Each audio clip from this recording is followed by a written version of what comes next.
Assalamualaikum warahmatullahi wabarakatuh. Waalaikumsalam warahmatullahi wabarakatuh. Sahabatku dimanapun Anda berada, klien saya, teman saya, majelis taklim, jamaah semuanya. Saya kebetulan selain sebagai penyuluh, juga konselor mediator konflik rumah tangga, juga sebagai biro jodoh. Oleh karena itu membuka yang namanya Jomblo Samara. Setiap hari banyak orang minta jodoh ya, bahkan klien atau yang antri pun sampai 246. Jadi nampaknya memang tak enak hidup sendiri nih. Tapi ada yang unik, kawan-kawanku ini orang yang di samping saya, Ibu Imas ini ya, dia lebih memilih single parent puluhan tahun. Umumnya orang kan kalau ditinggal suami atau cerai paling bertahan 5 tahun 6 tahun, itu pun dah hebat kan. Ini yang di sebelah saya ini puluhan tahun dia bertahan hidup sendiri. Maka perlu saya ajak ngobrol ya, untuk berbicara, untuk sharing lah dengan teman-teman tuh sebenarnya apa sih alasan kok hidup sendiri, padahal kan tak enak hidup sendiri itu kan, masak sendiri, tidur kan itu kan. Nah, coba kita sapa dulu. Assalamualaikum Ibu Imas. Waalaikumsalam warahmatullahi wabarakatuh. Apa kegiatan hari ini? Alhamdulillah kegiatan hari ini seperti biasa. Apa seperti biasa? Seperti biasa kita membina anak-anak, terus majelis taklim, ya kegiatan-kegiatan di rumah ya seperti ibu-ibu seperti biasanya. Oke ya Bu Imas, saya dapat info Ibu Imas ini kan menjanda, betul janda? Betul. Oh, mana betul. Tahu janda betul. Bohongan kan? Betul, asli. Jadi janda cerai meninggal apa istilahnya, putus janda karena meninggal apa karena cerai? Meninggal. Oh, tahun berapa Ibu nikah? Dulu tahun 96 nikah. 96 di Jawa ya? Cianjur. Oh, Ibu Sunda. Terus suami meninggal ya? Tahun berapa? Tahun 2004. Jadi nikah 96, terus meninggal 2004. Sekitar segitulah. Berapa tahun itu? 8 tahun. 8 tahun. Punya anak berapa? Alhamdulillah 4. Hebat kali ya. 8 tahun. Anak 4. Alhamdulillah ya. 2 tahun Pak.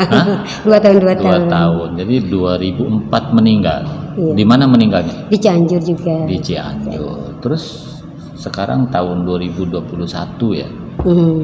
Itu memang belum nikah? Belum. Nikah resmi, nikah siri belum pernah? Belum pernah. Kan banyak orang janda ini kan, karena untuk menutupi supaya dilihat anaknya, kan kadang-kadang anak nih setia ke bapak, ibunya tidak boleh nikah. Sementara ibunya butuh, kadang-kadang nikah diam-diam. Seperti itu. Insya Allah tidak. Nah, terus ibu kok bisa ke Batam? Siapa yang ngajak? Dulu yang ngajak itu kebetulan ada almarhum abang yang kerja di Batam.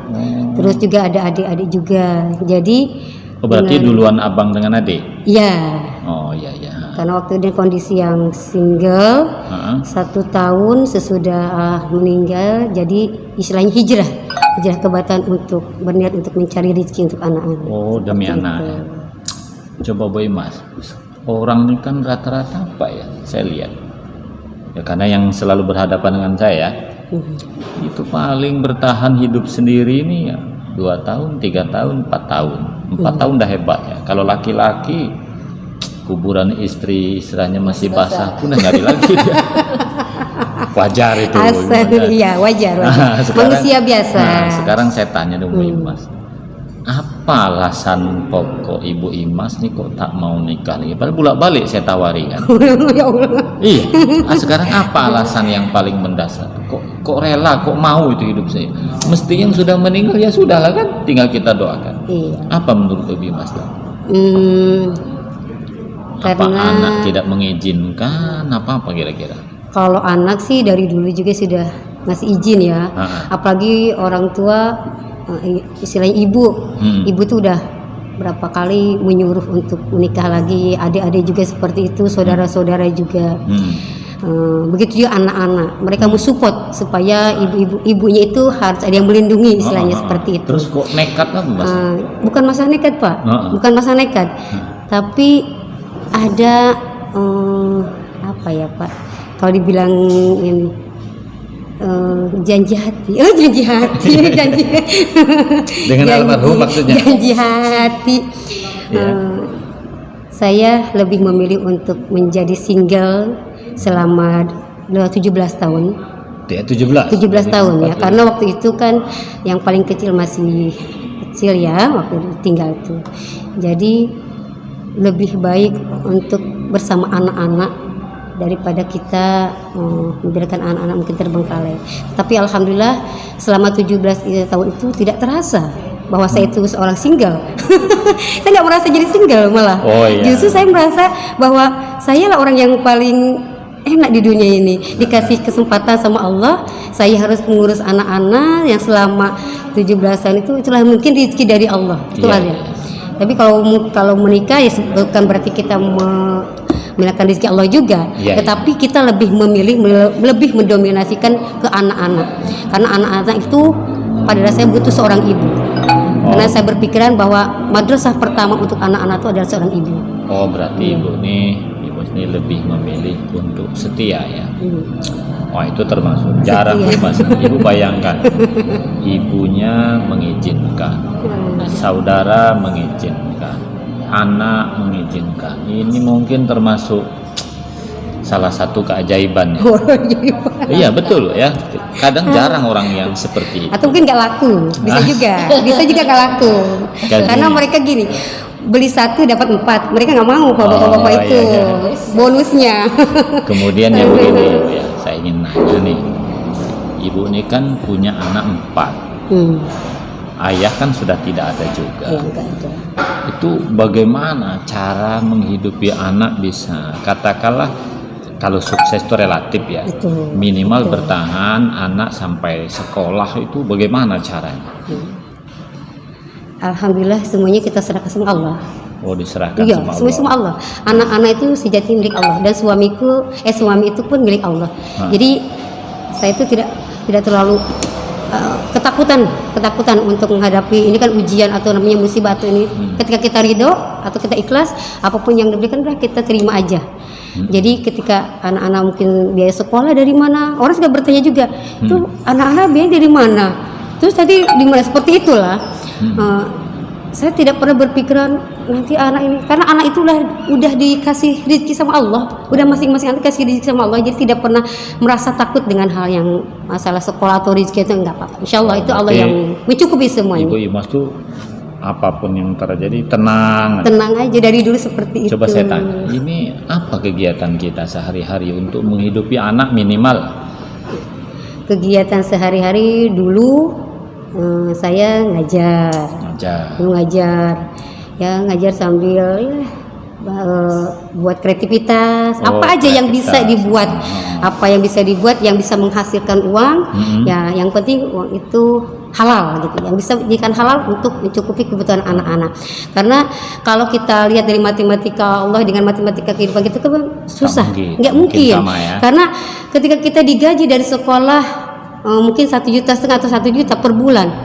Ketika kita sekarang kondisi saya tidak ngajar lagi dan saya hanya sebagai di rumah aja gitu, sama aja Pak, semua tercukupi gitu. Jadi apapun yang ini udah Allah kita serahkan sama Allah. Saya hanya menikmati proses-proses kehidupan ini. Jadi setiap orang fase-fasenya itu udah saya nikmatin semuanya. Oh iya Bu Imas ya, biasanya kalau kita single parent, berarti kan anak kita yatim. Tuh anak yatim tuh kan ada orang bilang kalau kata Melayu tuh degilnya luar biasa. Ya. Nah, kira-kira kan Imas ini kan tak mudah mendidik itu ya, apalagi 1 ibu 4 anak gitu ya. Itu kan tak mudah itu. Kira-kira peran keluarga dari ibu itu membantu, care atau cuek-cuek aja atau ikut membantu, gimana Bu? Alhamdulillah keluarga semuanya, adik sama kakak atau abang itu semuanya membantu. Dan mereka sangat merangkul anak-anak tuh.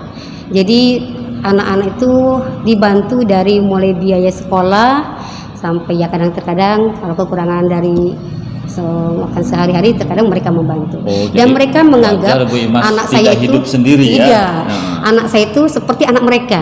Seperti itu.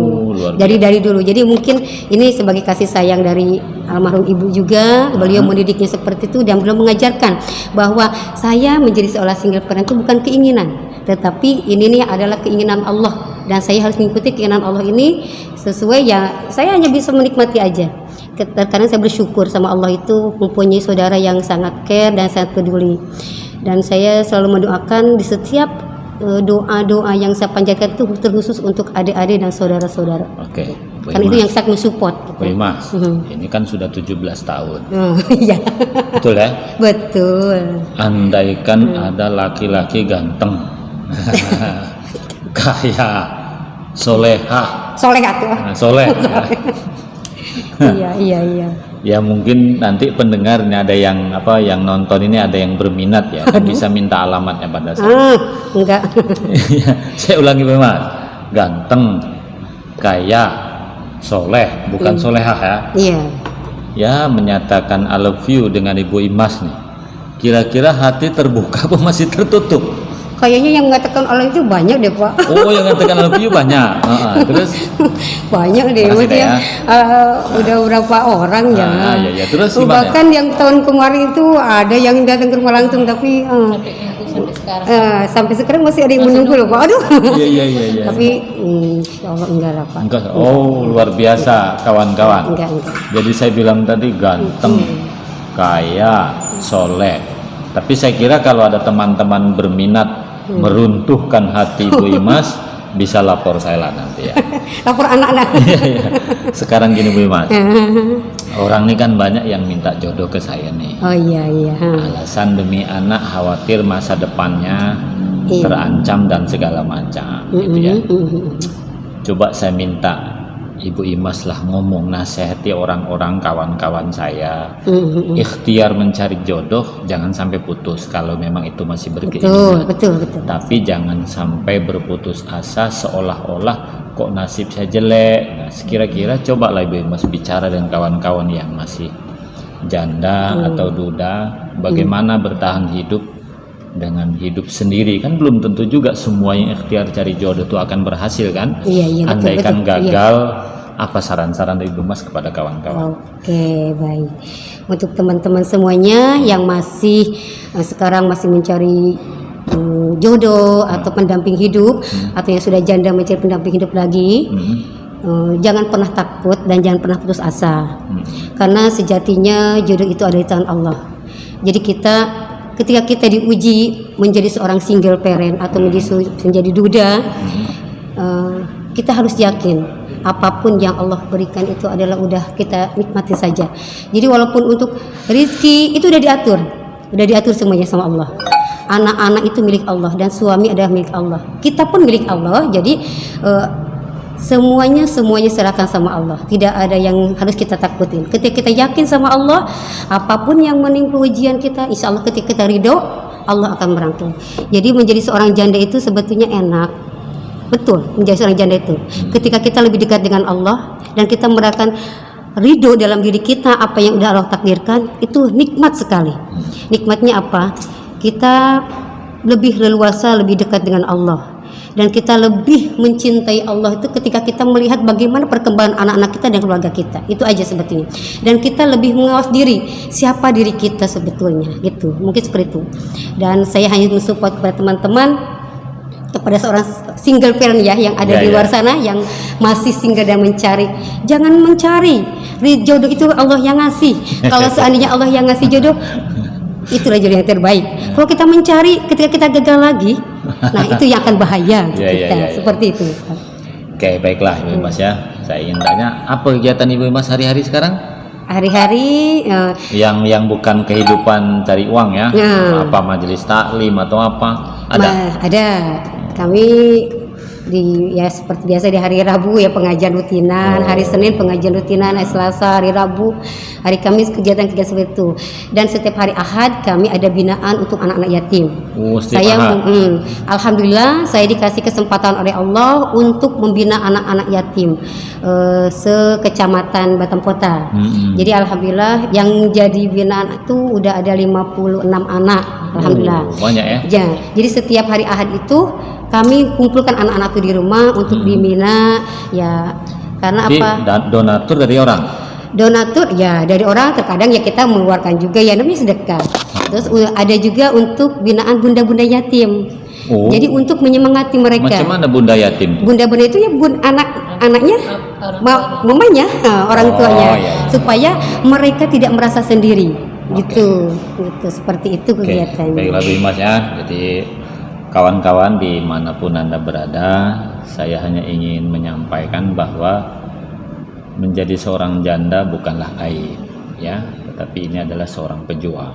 Ibu Imas tadi menyampaikan menjadi seorang janda itu nikmat, betul ya, tapi dengan catatan bukan karena perceraian yang karena kesalahan wanitanya, tentu beda ya. Betul.